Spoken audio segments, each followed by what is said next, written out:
Bonjour Nicolas. Bonjour Sergile.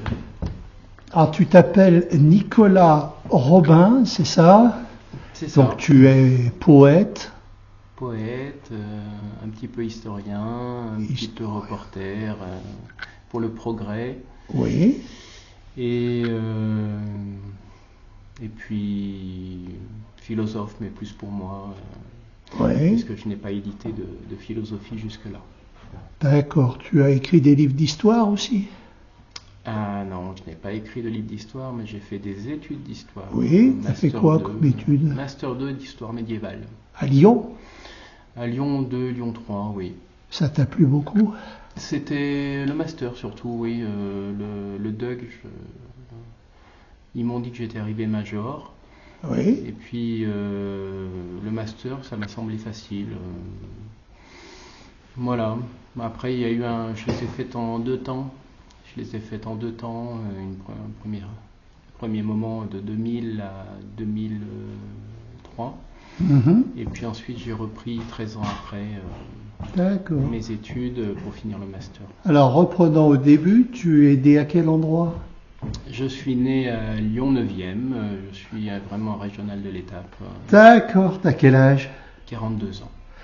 D'accord. Et tu es d'une famille d'artistes? Alors, non, en aucun cas. C'est-à-dire que chez moi, les artistes sont plutôt mal vus. Oui. Voilà, donc je suis désolé de le dire comme ça, mais si je dois citer ma mère, voilà, je vais pas la citer parce que c'est pas le propos, mais disons que les artistes ne sont pas en grande odeur de sainteté, et d'ailleurs mon œuvre passe inaperçue auprès d'eux.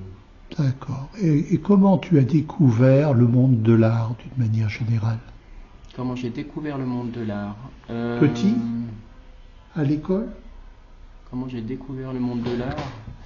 Ben écoute, ça s'est fait par étapes, hein. C'est-à-dire en fait, j'ai une propension à cumuler une culture assez importante. Oui. Et Depuis tout petit ou ça t'est arrivé progressivement? non, vraiment depuis tout petit. Depuis tout petit, il y avait eu un concours de culture générale en CM2 et je crois sur 6 prix ou 7, je ne sais plus, j'avais dû en rafler 5.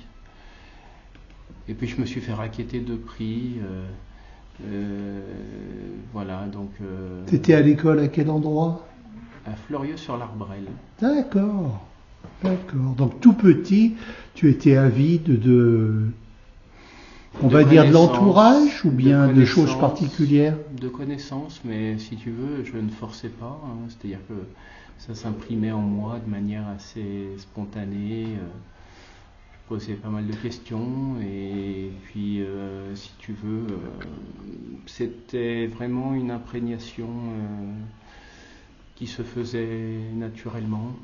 Et de connaissances, on va dire de manière générale, ou bien est-ce qu'il y avait des secteurs particuliers de champs de connaissances qui te passionnaient plus que d'autres? Non, c'était vraiment général. Aussi bien l'espace que la littérature, que les maths, que... C'était général. Alors les maths, peut-être un peu moins, parce qu'en fait, on a vite décrété que j'étais pas matheux. Ah oui, tu n'étais pas très bon en maths? Bon, je me débrouillais, mais disons que on m'a collé le qualificatif de pas matheux, donc ce qui est surprenant parce que durant toutes mes études, j'étais dans les premiers en sciences et j'ai eu 17 au bac en maths, mais je ne suis pas matheux. Tu étais étiqueté, on va dire, plutôt littéraire. Voilà, étiqueté plutôt littéraire, oui. Tout en étant bon en maths et en aimant peut-être autant la physique ou la chimie, je ne sais pas. J'adorais la physique, chimie, la SVT. Je me souviens de termes, la trachyandésite,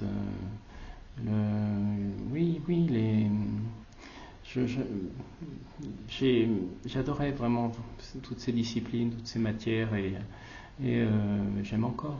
Ça doit être dur quand on aime des tas de choses, parce que ça fait des tas de chemins quand on prend de l'âge, qu'on est enfant, qu'on devient adolescent. Et qu'est-ce qui t'a guidé vers l'histoire, puisque tu viens de nous dire que tu as fait des études d'histoire médiévale en plus, donc c'est quand même un secteur particulier. Oui. Comment tu as été orienté vers l'histoire médiévale? Comment j'ai été orienté vers l'histoire Enfin, où tu t'es orienté, je m'exprime peut-être mal. Ben, en fait, l'histoire. Pourquoi l'histoire? Oui, pourquoi l'histoire? Je trouvais que c'était relativement... que c'était une formation de qualité. Ouais, ça touche à tout, l'histoire. Et bien justement, voilà, l'histoire, c'est l'histoire du passé. Or, par le passé, il s'est tout passé.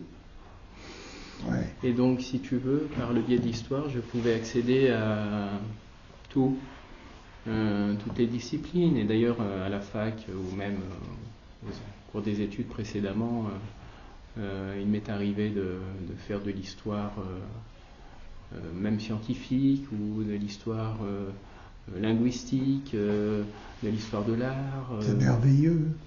Donc finalement, je touchais à tous les domaines que j'affectionnais. Et alors donc, l'histoire, c'est évidemment un océan, avec des continents. Et comment tu as atterri au Moyen-Âge, puisque tu as fait un Master 2 d'histoire médiévale, tu viens de nous dire? Eh bien, c'est par souci de la difficulté. C'est plus difficile que de faire, par exemple, l'histoire du siècle de Louis XIV ou la préhistoire ou... Peut-être pas spécifiquement Louis XIV ou la préhistoire, mais plus difficile que l'histoire contemporaine. Ah oui. Parce qu'il y a de la paléographie. Ouais. Enfin, plus difficile que l'histoire contemporaine, ça va peut-être faire bondir certains historiens contemporains. Oui, mais ici on est là pour dire ce qu'on pense. Mais souvent, nos chefs, nos responsables, nos enseignants nous disaient qu'il y avait un fossé à franchir quand on traitait de l'histoire médiévale et que d'une certaine façon, il fallait être tolérant à l'égard des productions de certains de leurs étudiants qui essayaient de se couler dans le mode de pensée de l'époque, dans des raisonnements, des intrications qui étaient tels qu'à l'époque et qui pouvaient nous échapper pour nous vraiment contemporains. Moi, j'ai toujours été fasciné par, je connais très peu l'histoire médiévale par rapport à toi, mais il y a d'abord un auteur qui m'a toujours fasciné, qui est un immense auteur, je pense, qui est Georges Duby, qui a écrit, comme tu sais, beaucoup sur le Moyen-Âge, et je trouve qu'il écrit très bien. Et puis surtout, l'architecture au Moyen-Âge, moi, en particulier les cathédrales, j'ai toujours essayé de comprendre l'esprit des bâtisseurs de cathédrales. Pour faire simple, pourquoi ils ont fait ce qu'ils ont fait, tu vois. Pourquoi ils ont fait ce qu'ils ont fait? Tu vois, comprendre la racine, la motivation profonde, tu vois, de ces constructions. De ce qui nous avait été plus ou moins dit, c'est qu'il y avait eu avec le roman, puis ensuite le gothique, une volonté de s'élever comme ça, de s'élever vers le ciel, et puis de gagner les sphères, mais les sphères célestes. Peut-être que c'était dans cette idée-là de célébrer la gloire de Dieu, le christianisme étant très fort à l'époque. C'était en tout cas jusqu'à la chute de la voûte de la cathédrale de Beauvais, c'est pas ça? De Beauvais, voilà. Parce qu'elle était trop haute, elle s'était... Voilà, de Beauvais, donc c'était une course sans fin, et puis après il y avait un phénomène qui était très simple et très humain, à savoir la simple concurrence entre les localités. C'est-à-dire que tel bourg voulait avoir plus belle cathédrale que tel autre, et c'était parfois ça, c'était humain, trop humain. Alors, j'ai un ouvrage qui dit que dans chaque cathédrale, quasiment, il y a eu des innovations en architecture, que c'était, pour l'époque, quelque part un foyer de créatifs énorme et qui avait vraiment beaucoup d'innovation dans les cathédrales. Alors c'est peut-être le cas, moi je ne peux pas l'affirmer, je ne suis pas un spécialiste de l'architecture médiévale. Je te fais confiance là-dessus. Ouais. Et alors donc, l'histoire, tu es poète, c'est de l'histoire que tu es parti pour faire de la poésie ou c'est d'autre chose? Comment t'en es venu à t'intéresser dans le royaume des arts, justement, qui est aussi vaste que celui de l'histoire et se confond avec lui, finalement? Oui. Comment t'en es arrivé à la poésie? Eh bien, déjà à l'écrit. Déjà à l'écrit, je dirais, parce que l'écrit, c'était le seul art qui me soit donné à disposition dans mon enfance. L'écrit, les textes, c'était la seule chose. On n'allait pas au théâtre, on n'allait pas voir d'exposition, on ne peignait pas, on ne faisait pas de musique, on n'écoutait pas de musique même. Il a fallu que j'attende mes 13 ans, 14 ans, je ne sais plus, enfin ma première chaîne IFI pour qu'il y ait la radio à la maison. Donc,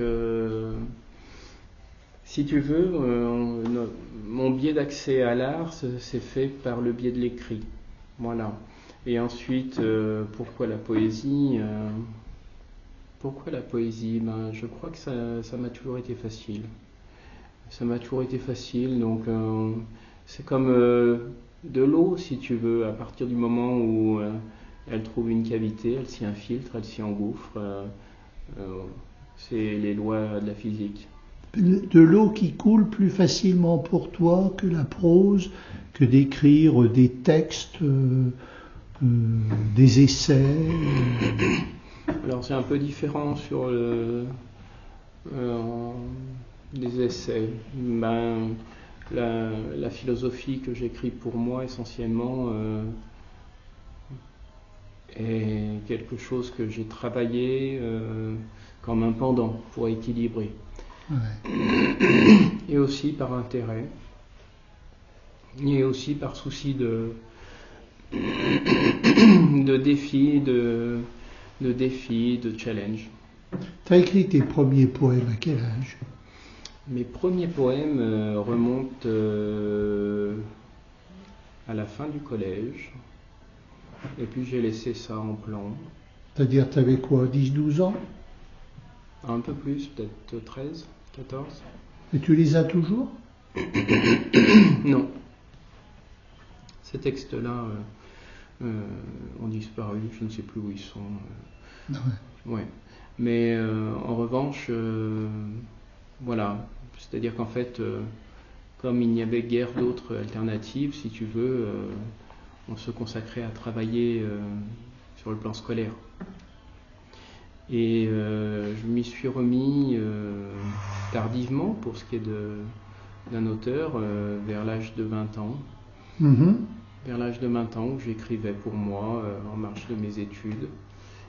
Et de façon très personnelle, même en marge de mon activité professionnelle, ce qui était, je le reconnais, pas très bien, mais ça m'ouvrait une éclaircie. Et puis après, Ça t'ouvrait une éclaircie, justement, c'est-à-dire, c'est un besoin interne de créer, d'écrire? Oui, j'étais dans un travail qui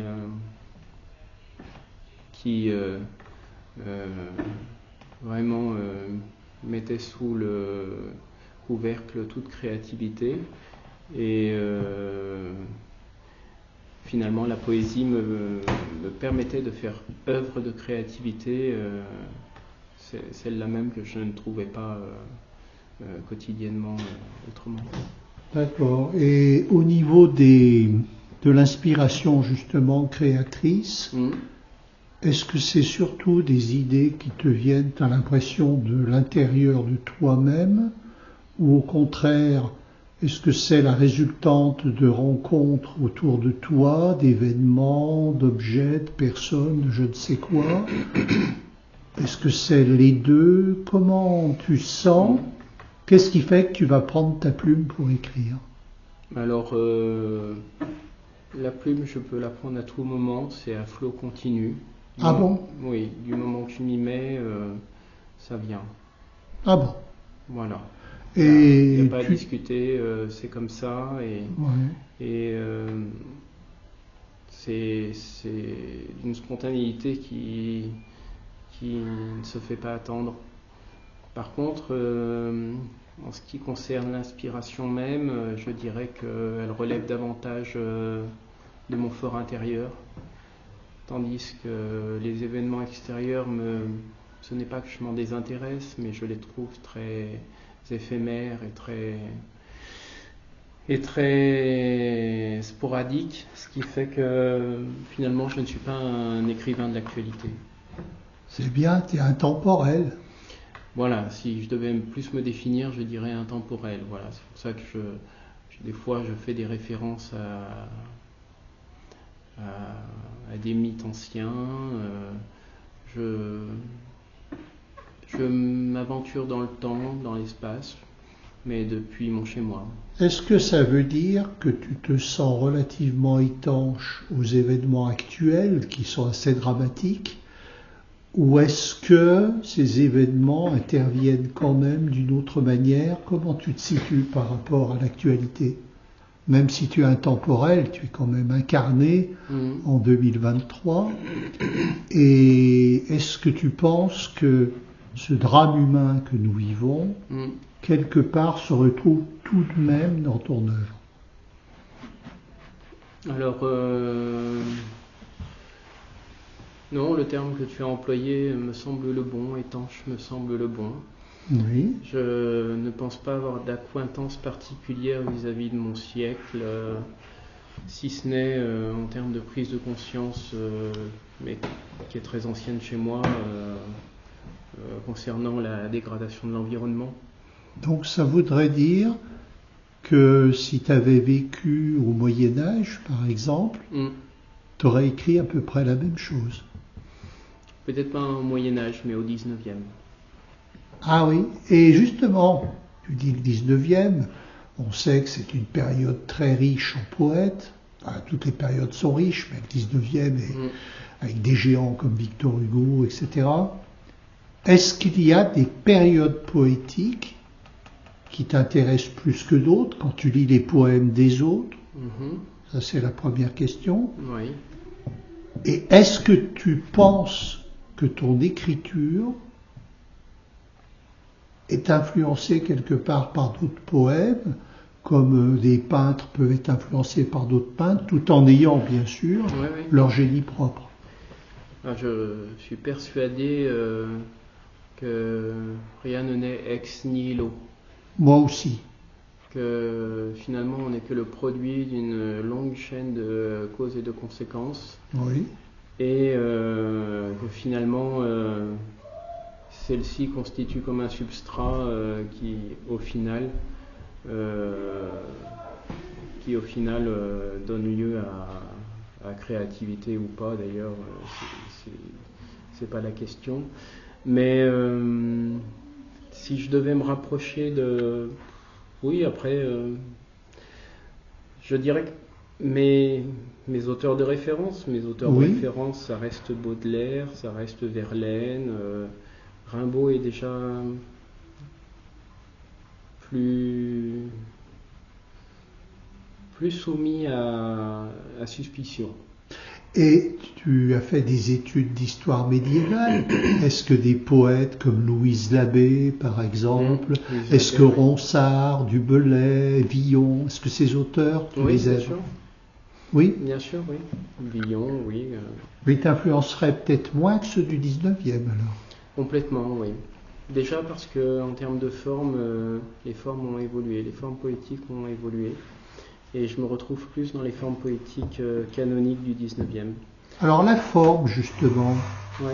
Elle est importante pour toi? Quelle forme tu épouses dans tes poèmes? Disons que c'est un peu paradoxal, mais au début, elle était très importante. C'est-à-dire qu'il fallait... je m'imposais de respecter une forme donnée, une forme poétique donnée. C'était lesquelles les plus fréquentes chez toi? Le sonnet, bien sûr, Oui. mais qui a voilà. Et en fait, j'ai appris en échangeant et puis en lisant que c'était mal vu. Ah bon? Par qui? C'est mal vu parce que le sonnet est juste quelque chose qui contredit la liberté, qui va à l'encontre de la libre expression, et donc qu'il faudrait s'acheminer vers la prose libre. Tu sais, c'était André Gide qui disait, tu connais peut-être cette phrase, l'art naît de contraintes et meurt de liberté. Oui, je sais qu'il disait ça, oui. Et tu es d'accord avec ça? Je suis totalement d'accord. Ben moi aussi. Je suis totalement d'accord. Je pense que dans un espace de totale liberté, il faudrait imaginer que la créativité, la lumière pour ainsi dire, serait comme une lampe dans un espace infiniment noir. Oui.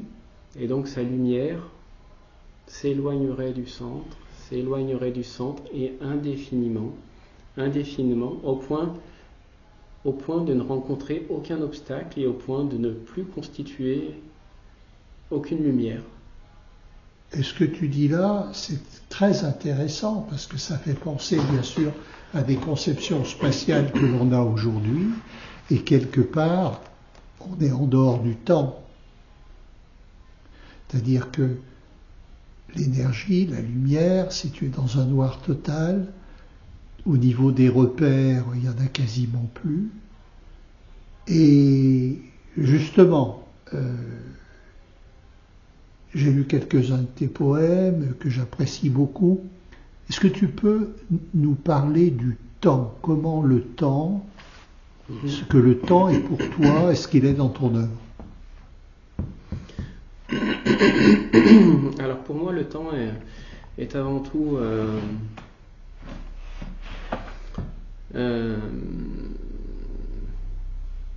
déjà il faudrait parvenir à résoudre une contradiction. Oui. Une contradiction, pour moi, le temps présent n'existe pas. Oui. On l'éprouve pour autant.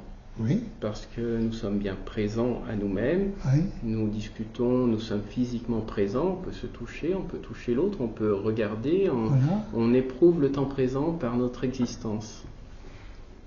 Pour autant, théoriquement, il y a un passé et il y a un futur potentiel. Oui.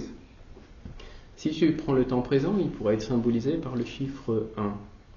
Oui. Le chiffre 0 serait le néant. Donc, oublions le chiffre 0, mais prenons le chiffre 1. Or, ce chiffre 1 serait plus ténu qu'une feuille de papier à cigarette. Oui. Mais encore plus ténu que ça. Et encore plus ténu que ça. Ce qui fait que, finalement, ce temps présent n'a ni épaisseur, ni durée. Et quelque chose qui n'a ni épaisseur, ni durée, comment peut-il exister ? Je pose la question. Tu me fais beaucoup penser dans ce que tu dis, tu dois le connaître, au paradoxe de Zénon d'Élée. Oui, bien sûr, oui. Illustré dans les poèmes de Valérie, Zénon, Cruel Zénon, etc. Tu te sens proche de ça? Oui, dans ma philosophie, j'aborde ces paradoxes un peu présocratiques. Oui, oui, c'est un présocratique, oui, ça. Oui, je sais que j'avais envoyé un texte à un étudiant qui était très fort de ma promotion en master, et c'était un texte philo pour le coup, et à la fin on s'est échangé 2 livres. Moi je lui ai donné mon bouquin de philo, un bouquin d'ellipse, et puis lui il m'a passé un bouquin d'histoire. Est-ce que ce que tu dis sur le temps, là c'est une réflexion que tu as, comment ça se traduit dans ton existence, si c'est pas indiscret de te le demander, et comment ça se traduit dans ton œuvre? Alors dans mon existence, le temps est quelque chose d'écrasant. Écrasant. Ouais, d'écrasant. C'est-à-dire qu'en fait, j'ai l'impression qu'il avance lentement. Oui. qu'il avance lentement, dramatiquement lentement, que les choses sont presque grippées au point que il y a, tu vois, que la vitesse à laquelle mon rythme biologique et puis physique me fait avancer n'est pas la même que que le rythme effréné du monde. Voilà, je ne me retrouve pas dans ce rythme effréné du monde. Après, dans mon œuvre, comment traduire? Je ne sais pas si je traduis avec pertinence cette notion temporelle dans mon œuvre, si ce n'est en lui donnant un petit côté étendu et intemporel. Ouais. Et est-ce que tu vois le monde réfréné qui va très vite? Toi, tu trouves que le temps est écrasant, tu viens de nous dire. Est-ce que ça voudrait dire, pour parler de manière caricaturale, que tu voudrais vieillir plus vite?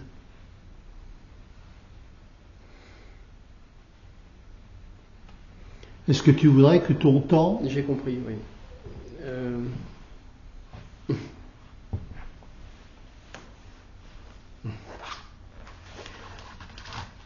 Je vais te dire Joker, là. Oui, je comprends. Est-ce que tu as l'impression que dans ta vie passée jusqu'à aujourd'hui, le temps s'est déroulé à la même vitesse? Oui. Oui, de ce côté-là, ça a toujours été comme quelque chose qui trépignait sur place. Ah oui. Et qui était un petit peu en surplace, oui. Voilà, c'est ça le mot. Voilà, quelque chose qui n'avançait pas assez vite, quelque chose qui me frustrait. Est-ce que c'est une quête qui te fait ressentir ça, une attente? Une quête? Oui. Oh, Tu as des gens, ils ont une quête d'un absolu, et puis ils trouvent que ça avance pas assez vite parce que ils sont en quête de quelque chose. non, moi je ne recherche rien en particulier. Je n'ai pas... Non, je ne suis pas dans une quête. Je trouve qu'en fait, la vérité, les personnes peuvent penser la détenir. Et je leur laisse, quoi, en fait. C'est-à-dire qu'en fait, ça leur appartient et s'ils s'en contentent, c'est très bien. Moi, pour dire les choses de manière un peu provocante, je pense que j'ai fait le tour. Pardon? Je pense que j'ai fait le tour. Tu as fait le tour. Ouais. Ouais. Et tes poèmes, justement?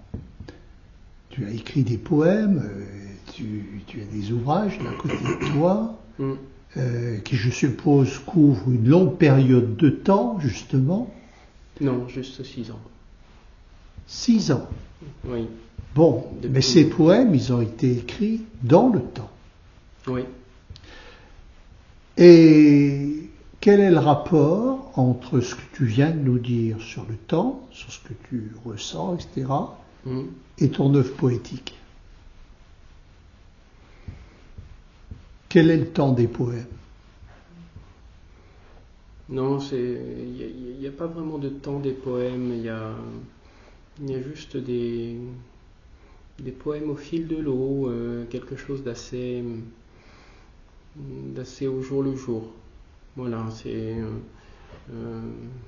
disons que comment ils s'incrémentent les uns aux autres, si ce n'est il n'y a pas vraiment d'unité dans tout ce que je dis. J'essaye de toucher à tout, de parler de tout, sauf peut-être de l'actualité brûlante.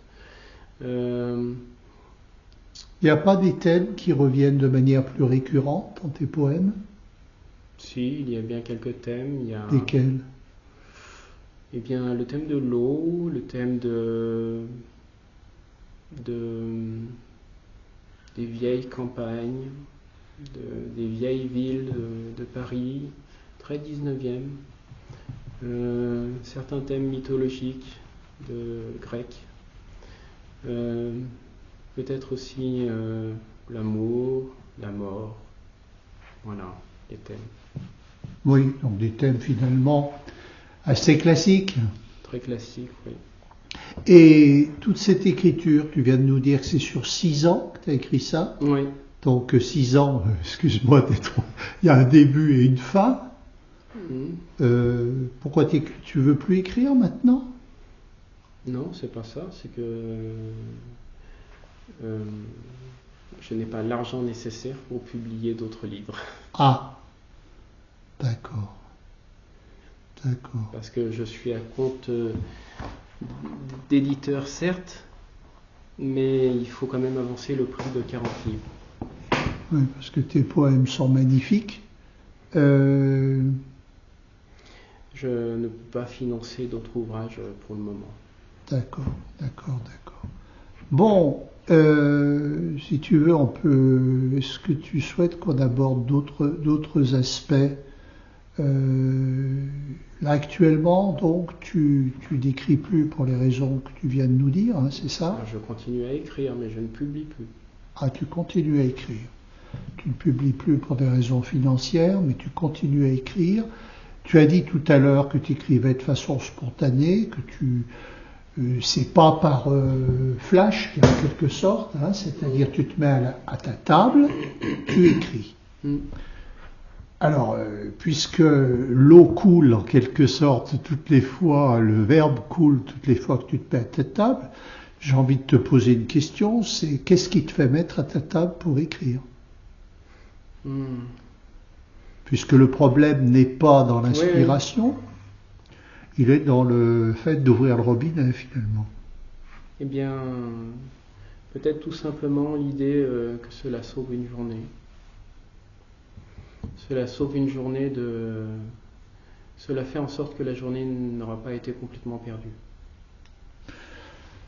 Oui, parce que tu auras agi, et ça, je comprends très bien ça. Le fait que tu laisses quelque chose. Est-ce que, dans ce que tu dis, il y a une lutte contre l'ennui, ou est-ce que ça n'a rien à voir avec ça? Il peut y avoir, effectivement, l'ennui pour moi est mortel. Et si je ne suis pas perpétuellement occupé ou affairé à faire quelque chose, je peux très bien ruminer, oui. Pas comme moi, comme beaucoup. Comme beaucoup. Je crois que c'est dans Beaumarchais, dans le mariage de Figaro, il y a un personnage qui dit « L'ennui me tue ». Et l'autre lui répond « Tu as raison, il n'engraisse que les sots ». Est-ce que quelque part, sans vouloir être orgueilleux, dans ce fait de vouloir meubler une journée avec de l'art créatif, finalement, c'est une certaine satisfaction pour soi? Oui, c'est vrai. Tu fais quelque chose. Oui, je suis d'accord. Oui, c'est une satisfaction et puis c'est laisser un témoignage de soi pour soi. Et puis, comme je te l'ai dit en aparté, pour la postérité peut-être. C'est-à-dire le poème est intemporel. Moi, je les conçois comme ça. Après, je n'aime pas les raccrocher. J'avais déjà écrit sur la démocratie, mais ça me semble trop épisodique et trop fugace, trop rattaché à des choses éphémères ou même tangentes pour véritablement être exploitable en tant que tel et en tant que texte dans un futur et peut-être même dans le présent donné. Est-ce que c'est pas finalement la beauté qui est intemporelle, qu'elle soit d'un poème, d'une peinture ou d'une musique? Est-ce que plutôt que d'être narratif et de raconter un événement qui est implanté dans le temps, toi finalement tu écris de manière intemporelle en ce sens que ce que tu écris aujourd'hui aurait pu être écrit hier et j'oserais dire aurait pu être écrit demain. Et finalement, quel est le point commun de tout ça? Qu'est-ce qui rattache dans l'histoire de l'art tous les artistes, si ce n'est le beau? Oui, c'est vrai, je suis d'accord avec toi. Alors on dit, c'est un lieu commun ce que je dis, beaucoup disent Dieu est un artiste, que c'est l'artiste absolu et que finalement il y a un lien entre le beau, toi dans le poème ou dans autre chose, et la dimension spirituelle de l'existence, c'est-à-dire ce que l'on met sous le vocable Dieu, sachant qu'on peut mettre des milliards de choses. Comment tu te situes par rapport à ça? Est-ce que tu as l'impression, quand tu écris, dans l'intemporel, finalement, qu'il y a une dimension par rapport à ta spiritualité, à ta vie spirituelle? Alors non. Non. Non. C'est pas une prière, quelque part, tes C'est poèmes. pas une prière, non. Non, parce que des fois, le fait de se dire que ça pourrait être une prière, ça ferait en sorte qu'on puisse pointer du doigt son côté blasphématoire. Et par certains côtés, certains textes ne sont pas... Moi, je considère qu'en fait, la poésie peut tout dire. La poésie ne se contente pas de dire il fait beau, le soleil donne et les oiseaux chantent. Bien entendu, tu exprimes tous les aspects de l'existence humaine. Et dans les bons comme les mauvais. Et en fait, si tu veux, la poésie n'est jamais qu'un prisme, un vecteur qui catalyse des vérités exprimées sous l'angle de la beauté et si possible de la musicalité, car je pense beaucoup comme Verlaine que la musique, la poésie, c'est de la musique avant tout. Comme il dit lui-même. Oui. C'est-à-dire que... Alors justement, cette musique, quand tu écris, est-ce que tu fais attention à la sonorité des mots, à leur proximité? Est-ce qu'il y a une alchimie là-dedans? Nécessairement. Consciente ou inconsciente?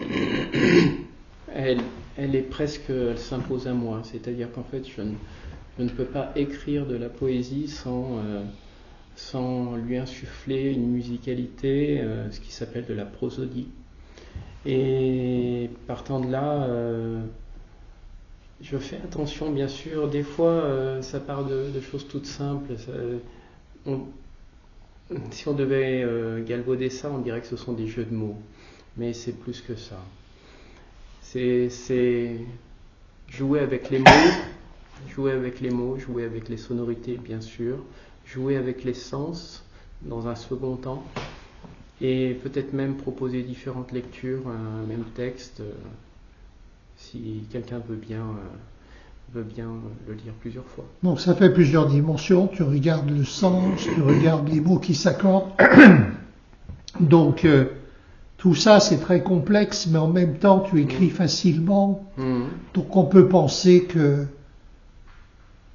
c'est un peu inconscient finalement comme jeu. C'est inconscient. Dans la rédaction. Je ne peux pas dire que ce soit totalement inconscient, parce que si c'était inconscient, ce serait totalement spontané. Or, je n'écris pas de manière spontanée. Enfin, j'écris de manière spontanée parce que ça vient facilement, mais j'y mets une exigence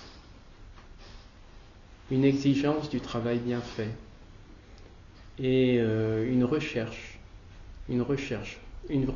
du... Je méprise par-dessus tout la facilité. Alors c'est curieux et paradoxal ce que tu viens de nous dire, parce que tu dis j'écris facilement et tu viens de dire je suis contre la facilité. Oui. Tu peux expliquer ça? Tout simplement, j'utilise les moyens faciles qui me sont donnés à disposition pour aller vers le domaine de la difficulté. Et là, ça devient difficile. Et là, ça devient quelque chose qui peut-être n'a pas été écrit. Ça devient quelque chose qui peut-être est inédit dans l'ordre de l'art. Ça devient peut-être quelque chose qui fait œuvre, ça devient peut-être quelque chose qui a sa place dans c'est un bien grand terme, mais dans un panthéon littéraire. C'est là qu'est la création. C'est là qu'est la création. Tu sais, si on, il fallait utiliser le verbe facile pour écrire des choses faciles, on n'aurait pas varié d'un iota depuis les tout premiers poètes. C'est vrai ce que tu dis. Oui, donc en fait, c'est une réflexion. Si tu veux, à partir du moment où certains schèmes de pensée, certaines structurations de phrases ont déjà été éprouvées, voire même, comment dirais-je, complètement usées par le temps et les tournures et puis par les usages, il s'impose de soi-même de rechercher quelque chose de nouveau et de plus précis ou de plus atypique ou encore de plus complexe. Et moi, ce que j'aime, c'est la complexité, mais à laquelle je peux accéder par ma capacité à maîtriser le verbe. Je voudrais qu'on termine peut-être. Je sais que tu as travaillé avec d'autres artistes. Oui. Comment tu conçois une collaboration avec d'autres artistes qui peuvent être des musiciens, des peintres, des dessinateurs? Comment ce mariage peut se faire d'après toi? Je pense qu'il faut avoir de l'empathie pour l'œuvre, quelle qu'elle soit musicale, qu'elle soit picturale, qu'elle soit sculpturale. Et à partir de là, si tu veux, un travail commun peut se créer, un échange. C'est-à-dire que souvent, j'écris des textes sur des œuvres que j'ai pu contempler ou écouter. Et l'inspiration me vient de petits éléments qui, mis ensemble, donnent une image, puis ensuite, comme ça, un canevas, et peut-être même une histoire. Et là, tu aurais un souhait, puisque tu continues quand même d'écrire, malgré les problèmes dont tu nous as parlé, tu souhaiterais collaborer avec une forme d'art que tu n'as encore jamais... avec la musique, j'aimerais bien, ouais. Travailler plus en rapport avec la musique et essayer de même chanter mes textes. Je sais qu'une artiste avait, comme ça, spontanément mis des accords sur l'un de mes poèmes et mon Dieu que c'était beau. Il faut dire qu'elle avait une jolie voix, qu'elle a une jolie voix et ça m'avait fait beaucoup de bien, très plaisir même. Donc je me dis qu'ils doivent s'y prêter. Alors si tu veux, on pourrait peut-être conclure un petit peu. Finalement, comment ton souhait en fait, ça serait quoi finalement pour toute cette œuvre présente et puis, bon, à venir, tu aurais quelque chose que tu as une recherche particulière Alors, cette œuvre passée et à venir. Tu veux continuer d'écrire des poèmes? Là, on vient de parler d'association avec d'autres artistes. Est-ce qu'il y a je sais pas, le théâtre par exemple, non? Le théâtre, je ne sais pas si... je m'y suis jamais essayé quasiment. Tu admires, je suppose, des grands poètes comme Racine par exemple, ou Corneille? Alors Racine, j'aime pas trop. D'accord. Corneille, tu préfères? Je préfère Corneille. Ou Molière même? Molière, bien sûr. Et j'aime beaucoup Jean Giraudoux aussi. Ah oui, Amphitryon 38. Ou Anouilh. Ah, tu aimes Anouilh? Ouais. Et Ionesco? Ionesco, je connais moins. Oui. Mais tu vois, en fait, si tu veux, on revient à ce que je disais au départ. Tout cela, je l'ai découvert au cours de mes études et de ma scolarité. Et c'était le seul art disponible. Tu veux dire quoi par là? Que c'était des ouvrages qui nous avaient été donnés à l'étude dans le cadre dans un cadre scolaire. Et tu lis beaucoup actuellement? Non, je lis très peu actuellement. D'accord. Pour conclure, peut-être les personnes qui voudraient éventuellement mieux te connaître, par exemple sur les réseaux sociaux, où est-ce qu'ils peuvent aller pour te trouver? Alors, je ne suis pas sous mon nom, prénom, sous mon patronyme officiel sur Facebook. Je m'appelle Nicolas Ossian sous Facebook, O-C-I-A-N. J'y publie un certain nombre de textes, mais pas tous. Oui. Ce n'est pas une page auteur, c'est juste une page privée. Tu es sur Instagram aussi? Non, je ne suis pas sur Instagram. Alors, tu as LinkedIn. LinkedIn, oui. Tu as sur d'autres réseaux encore? Non.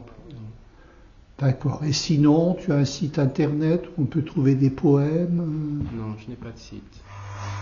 D'accord. Donc en fait, les gens peuvent te contacter sur Facebook s'ils le souhaitent. C'est la façon la plus simple. C'est la plus simple et la plus directe. Si, j'avais mis des poèmes sur un site, mais que je n'abonde plus depuis, qui s'appelle France Poème. France Poème, oui. France Poème. J'avais dû en mettre 300 à peu près. Et des fois, vous savez, ils tiennent des statistiques des visites des poèmes, oui, des bien sûr, pages, oui. etc. Ouais. Et de temps en temps, il m'arrive d'y retourner, voir un petit peu ce que ça donne, comme Oui. ça, par curiosité. Aux dernières nouvelles, il y avait 10 000 vues. C'est beaucoup. C'est beaucoup. 10 000 vues, 10 000 lectures, en fait. 10 000 Ouais. lectures.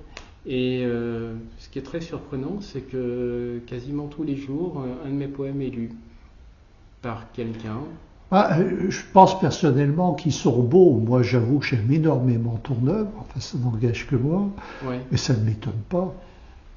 Oui, c'est gentil, mais en tout cas, moi, ça m'étonne parce que c'est des personnes qui ne me connaissent pas, qui découvrent ça, mais je me pose encore des questions. Je me dis, mais qu'est-ce qui les amène à cliquer sur un de ces poèmes et à le lire, à le découvrir, sachant que mon style a évolué depuis ce temps-là. Comme disait Montaigne, parce que c'était lui, parce que c'était moi, en parlant de son amitié avec la Boétie, il y a une alchimie, une rencontre. Voilà, on peut conclure ou tu veux rajouter peut-être quelque chose? Parler de... On a tout notre temps. Non, mais écoute, j'ai publié 6 recueils. Oui, tu peux nous les montrer un petit peu? Citer les noms. Le tout premier était La caravane du désert. Oui.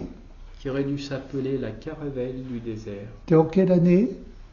C'était en 2017, je crois. Ah oui.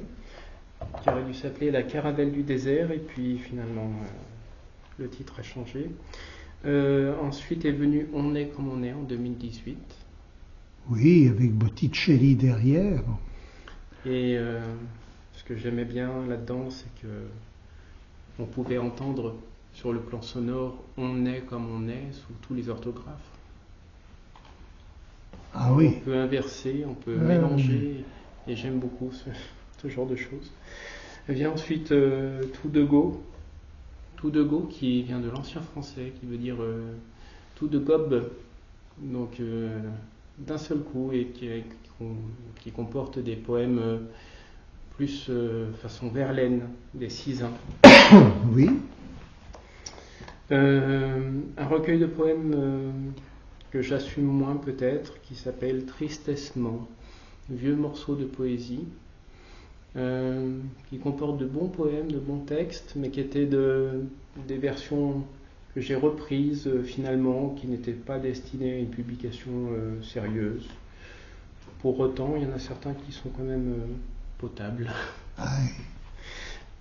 Vient ensuite L'Opale Océane.